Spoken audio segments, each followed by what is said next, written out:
أعوذ بالله السميع العليم أعوذ بالله من الشيطان الرجيم بسم الله الرحمن الرحيم إن الحمد لله أحمده وأستعينه وأستهديه وأستغفره وأعوذ بالله العظيم من شرور أنفسنا ومن سيئات أعمالنا من يهده الله فلا مضل له ومن يضلل فلن تجد له وليا مرشدا وأشهد أن لا إله إلا الله وحده لا شريك له وأشهد أن سيدنا وحبيبنا محمد عبده ورسوله.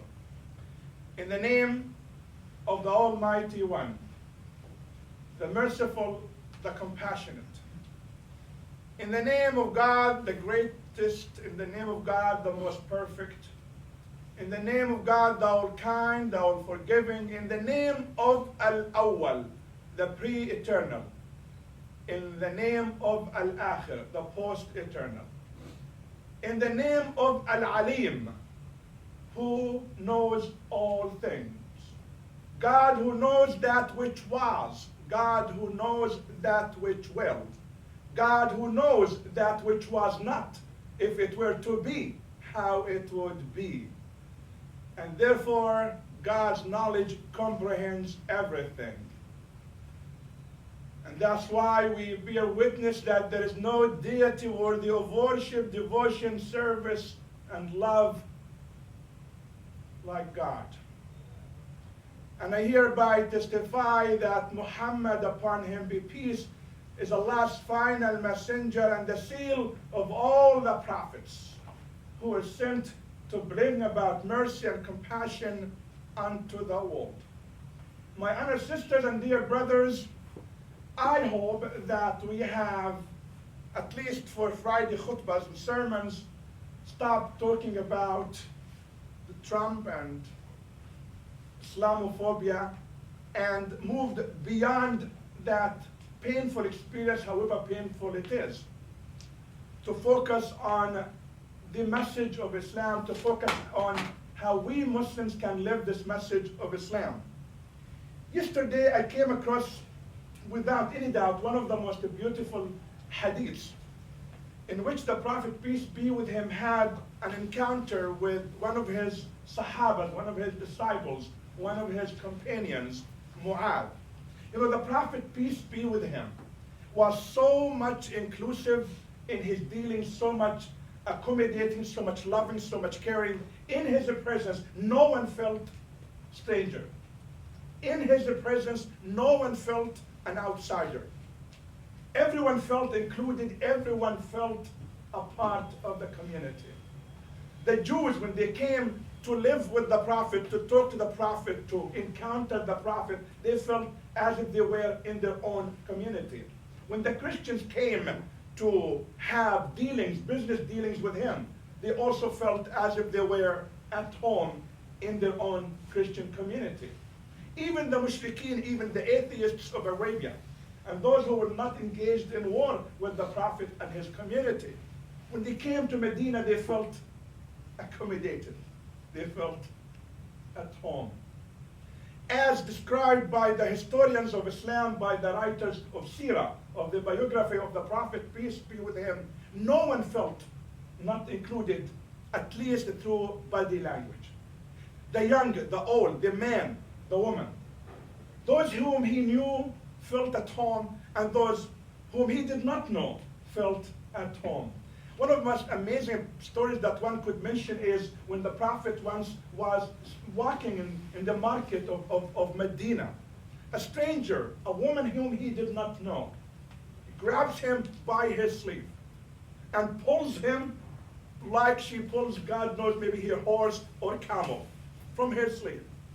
And the Prophet, not a single minute, not a single time, tells him, leave me alone. Get off my shoulder or my arm.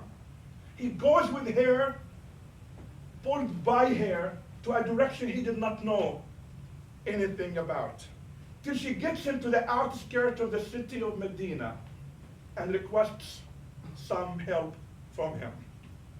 That's how accommodating he was to a stranger, a woman he did not know. That's how loving, how caring, how kind this man, this prophet was.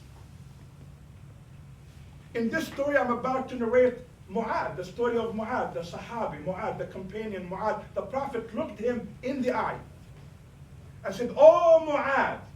And the Prophet had this amazing habit of calling people by their names or the nicknames they liked. He never called people by, except by the names they liked to be called by. So Mu'adh liked actually his name. And the Prophet called him, "Oh, Mu'adh," and the Prophet put his hand on Mu'adh's shoulder, as if he was telling him, "I'm about to say something to you, Mu'adh. I want you to pay attention to." So Mu'adh gives the Prophet his full attention, about to receive something from the Prophet, peace be with him. So the Prophet says to Mu'adh, summarizing the entire message of Islam, he says, "Oh Mu'adh, اتق الله حيثما كنت وأتبع السيئة الحسنة تمحها وخالق الناس بخلق حسن." 3 sentences, 3 small pieces of advice that summarize the message of Islam. He says to Mu'adh, "Oh Mu'adh, اتق الله حيثما كنت." Watch Allah. Be aware of the presence of God in your life. Wherever you may be, whenever, watch God. For God is always as-Sami', is always al-Basir. For God is always hearing you. For God is always observing and seeing you. O Mu'adh, fear God, not the fear, the negative context of fear, the negative concept of fear. It's the fear of losing the love of the beloved, because God was the beloved. They loved God so much. They adored God so much. They did not want anything to hold them from the love of God. They did not want anything to hold their love of God away from God. So, اتق الله حيثما كنت. Be aware of the presence of God wherever you may be, whenever you may be. For God watches you, and what you do in public and what you do in secret. My sisters and my brothers, for me the Prophet is telling Mu'adh, watch God whether you are in the masjid, in the mosque, or in the market. Be aware of the presence of God whether you are in the masjid and the mosque or with your spouse. Whether you are at home or driving your car. Watch God whether you are up in the air or on a ship. Watch God, for God watches you all the time. For me, the Prophet is telling his companion, always have the same you. No double standards, no dual attitudes and positions. The you at home should be the same you outside. You, the lawyer, should be you, the husband. You, the doctor, should be you, the brother. You, the Muslim, should be you, the human. Watch God whether you are driving your car. Watch God whether you are paying for something or buying something. For God is always watching you. Watch God wherever you may be. You may be easily able to deceive your spouse, but you cannot deceive God. You may be able to give the bank the wrong information about your income, but you cannot tell God something wrong about your income. If you are in the business of finding a spouse for you, a wife or a husband, you may deceive him or her. You might act as you are the most handsome man in history. Oh my God, I am the most romantic, honey. I'll take you up to heavens with me every day. You might be able to convince her that you are the most loving, the most caring husband. But you cannot convince God that you are romantic when you are not romantic. You might be able to, when you apply for a job, to write the wrong information about who you are. And I know we do that all the time. Actually, they have a special course you can take somewhere that teach you how to manipulate your resume to make it more appealing. So that you take a word out with another word in, edit it, so it looks what? It looks good. Yeah, you only did 2 months internship, but you write it in a way that makes it look like as if you did that internship for 6 years. Or it looks like you have read 20,000 books on economics, when actually you only read 2 articles on economics. And you say, I'm not really lying. You just manipulated your terms. My friends, my sisters, my brothers, what the Prophet is telling Mu'adh, be honest. Be trustworthy. Be always conscious of God. Be always the beautiful you, the peaceful you, the trustworthy you. No hypocrisy, no double standards, no two faces. When the Prophet was asked to define the term ihsan, perfection, by Jibreel, the angel, he said ihsan is to worship God as if you see him. And even if you don't see him, remember that he what? God sees you. God sees you. So my brothers, my sisters, here is the story of the Prophet telling us to always be honest, be trustworthy, be aware of God. Number 2 piece was وَأَتْبِعِ السَّيِّئَةَ الْحَسَنَةَ تَمْحُهَا. And follow the bad deed with a good deed so that it will be erased.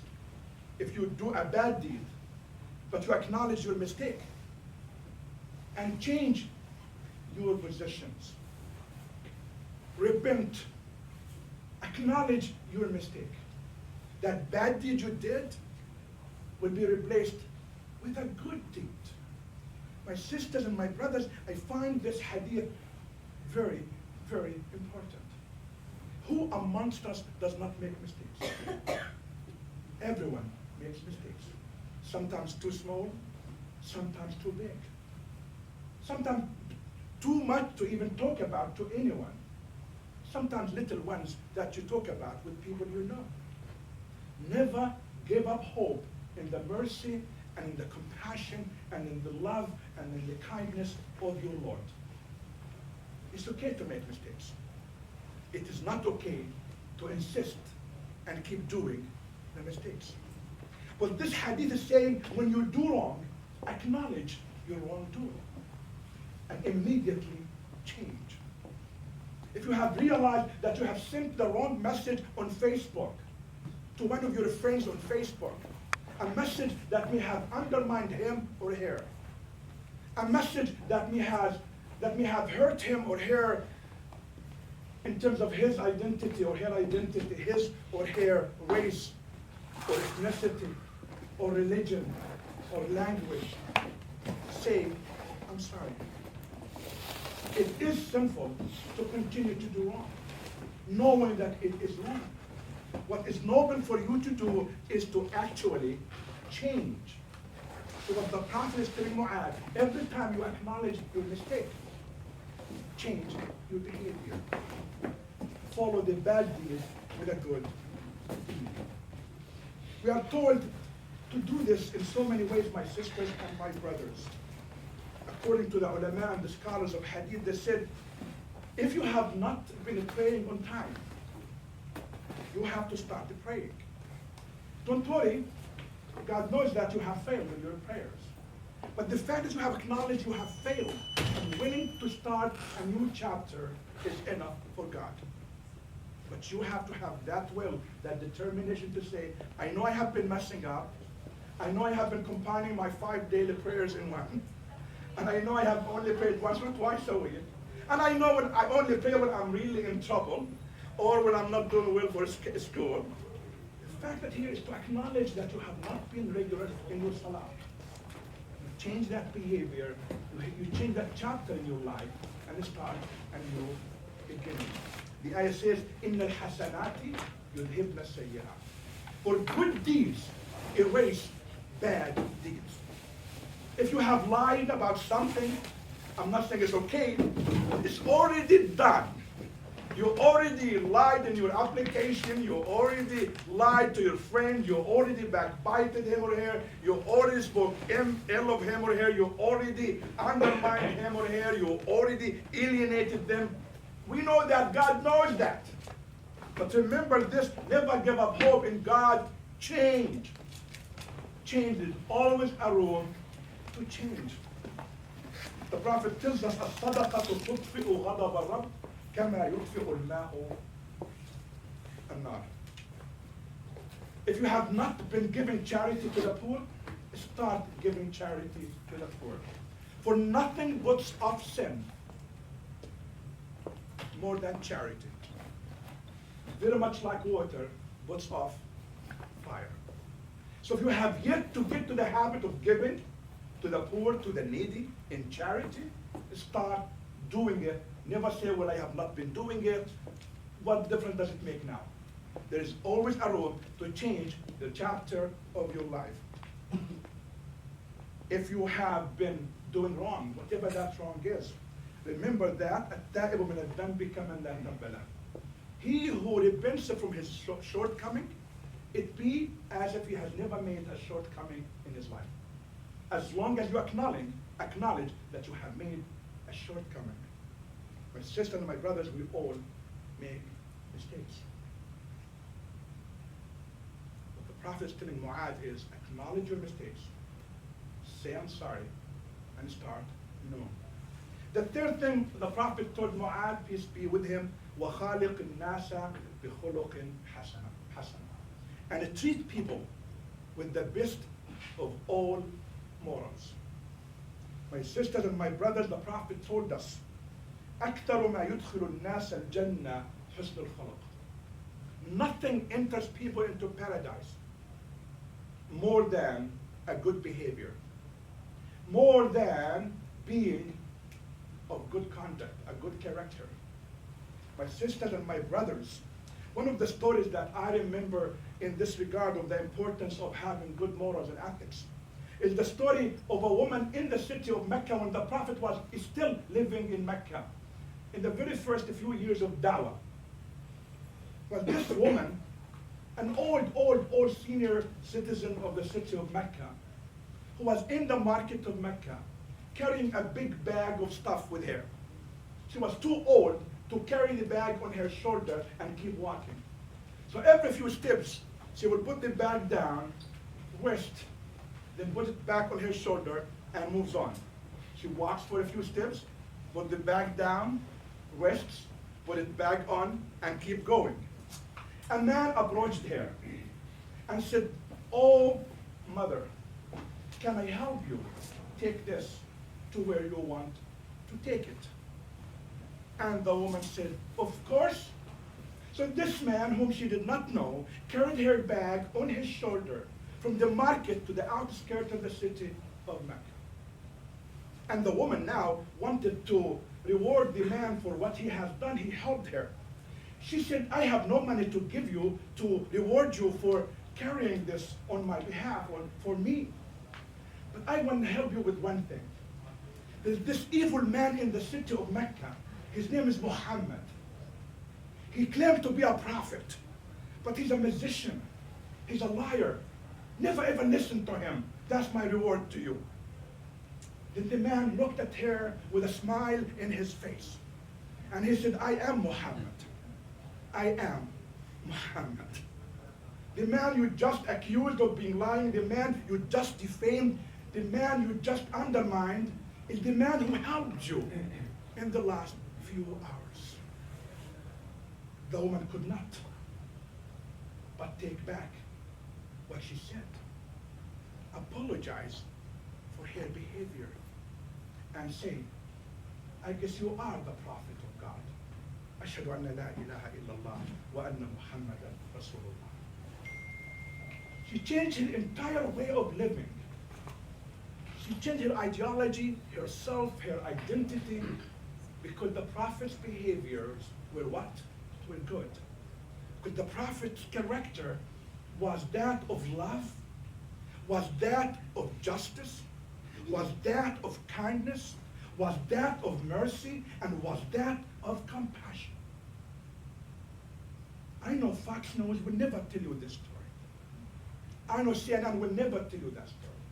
I know the Republican Party will never tell you that story. But we can tell that story. That one of the most important characteristics of the teachings of Islam is خالق الناس بخلق حسن. Treat people with the best of all characters. My sisters and my brothers, that is Islam. Love God, worship God, be honest, be trustworthy, be the same you in public and in secret. Change your behavior, acknowledge your mistakes, be a better person, treat people in the best way possible. أقول قولي هذا وأستغفر الله لي ولكم فاستغفروه.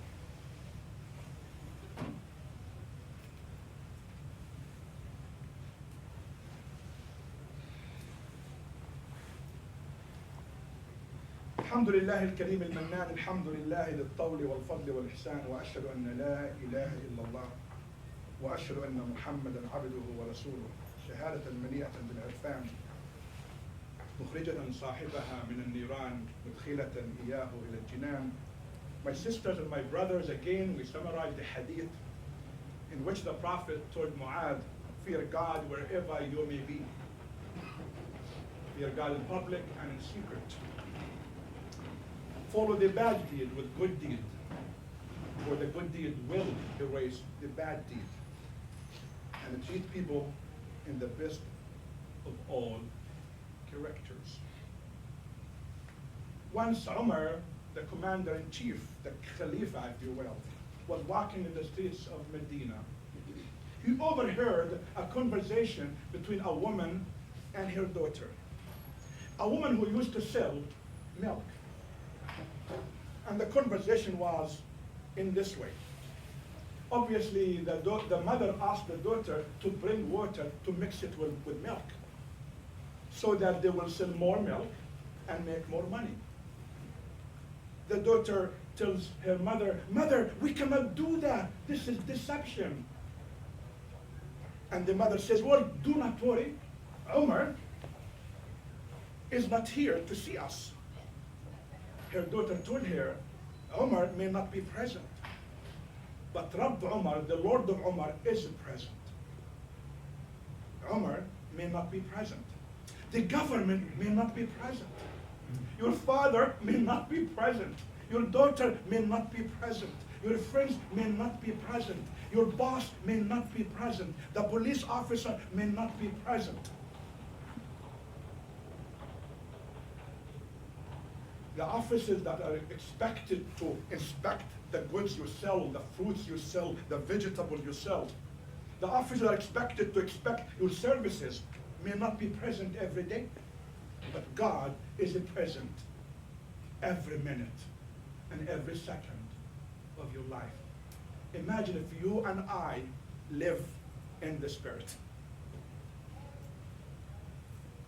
We'll always be better husbands, wives, children, and better neighbors. For treat others with good, you do that for the glory of God. And since God is always alive and high, your morality should always be alive and high, does not die. Imagine if Bashar al-Assad of Syria were to think in this way. Imagine if our American government was to think this way. Imagine if the so immoral acts that we see around the world are done in light of this hadith. We will be a community and an ummah of love, of justice, and of kindness. not only unto ourselves as Muslims, but also unto other human beings, but also to the entire creation of God. So when you go home today, or for your holiday, sit down to yourself, with yourself, and find where is it you have not been watching God, and where is it you need to change your agenda and start watching God, knowing that He's watching you, and where you need to switch your action and your agenda. اللهم اغفر لنا ذنوبنا، اللهم كفر عنا سيئاتنا، اللهم ارحم ضعفنا، اللهم احسن خلاصنا، اللهم تولى بالباقيات الصالحات أعمالنا. Oh God, forgive us our sins. Wipe out for us our shortcomings and mistakes. Purify for us our souls and cleanse for us our hearts.